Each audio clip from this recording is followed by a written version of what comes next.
A Burleigh County Sheriff's deputy collapsed and died early this morning. The deputy was helping another officer arrest an impaired driver.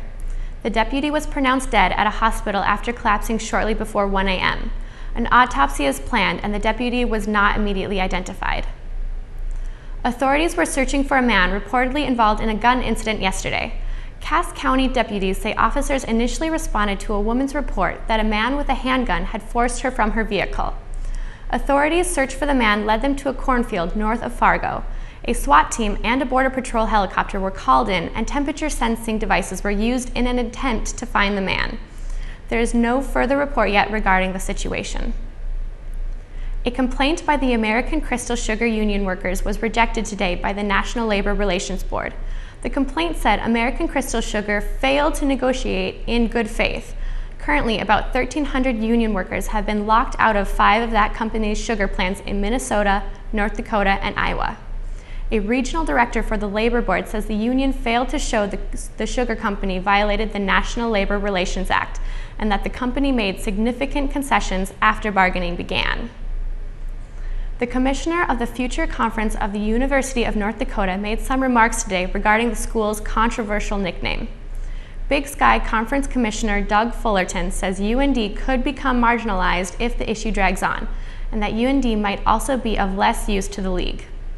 Currently, UND is scheduled to begin play in the Big Sky Conference next season. Meanwhile, North Dakota state lawmakers are scheduled to meet in November to vote on repealing a law requiring UND to keep its nickname.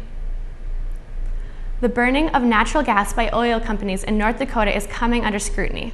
While common practice, oil companies in North Dakota burn or flare about 30% of natural gas as waste, which is a much higher number than in most other oil fields.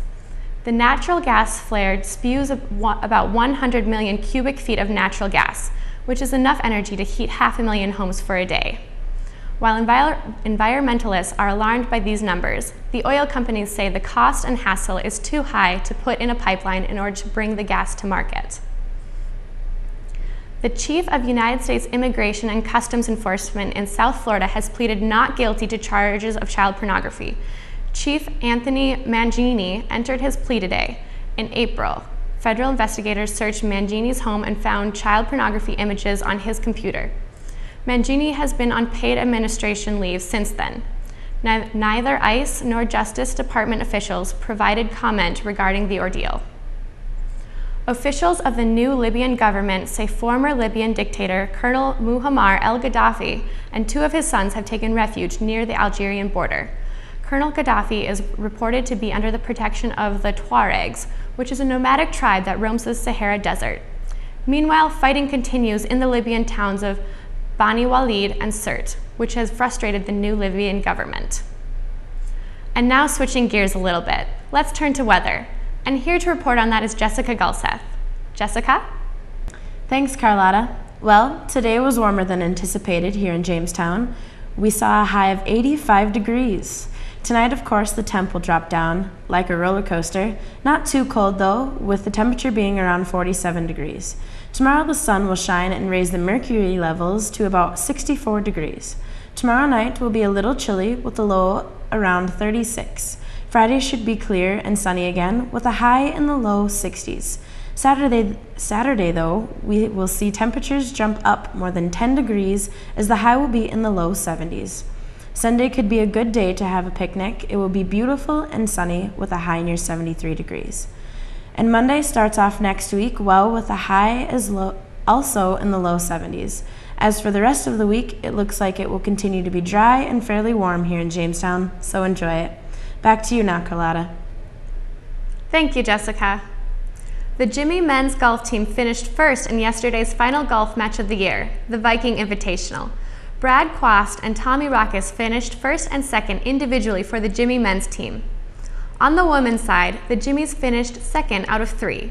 Individually, Kelsey Ross finished second and Brianna Stein tied for 4th place.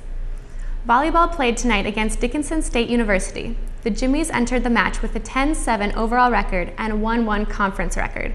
It was the Jimmies' first game against the Blue Hawks. Be sure to tune in tomorrow for the score and stats from tonight's game. All this week, we have special reports by JCTV reporter Courtney Oliver from Target Field. Courtney caught up with Ben Revere and asked him a couple questions.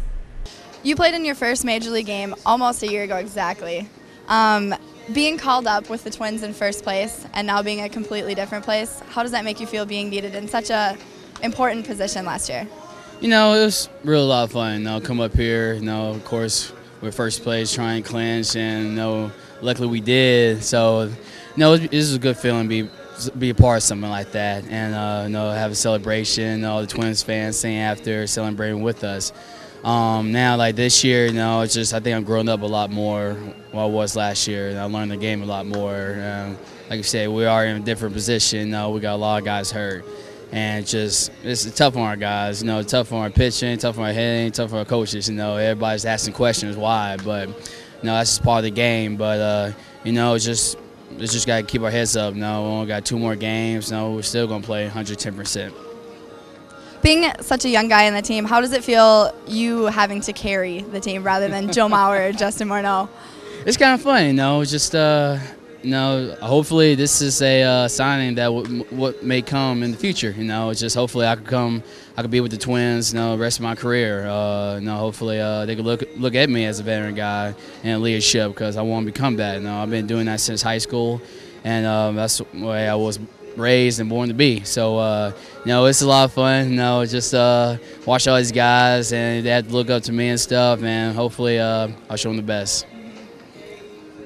You've had some outstanding plays in center field that Kirby Puckett would be proud of. Last year, did you ever imagine being on like ESPN's top 10 or anything? How does that make you feel? Actually, no.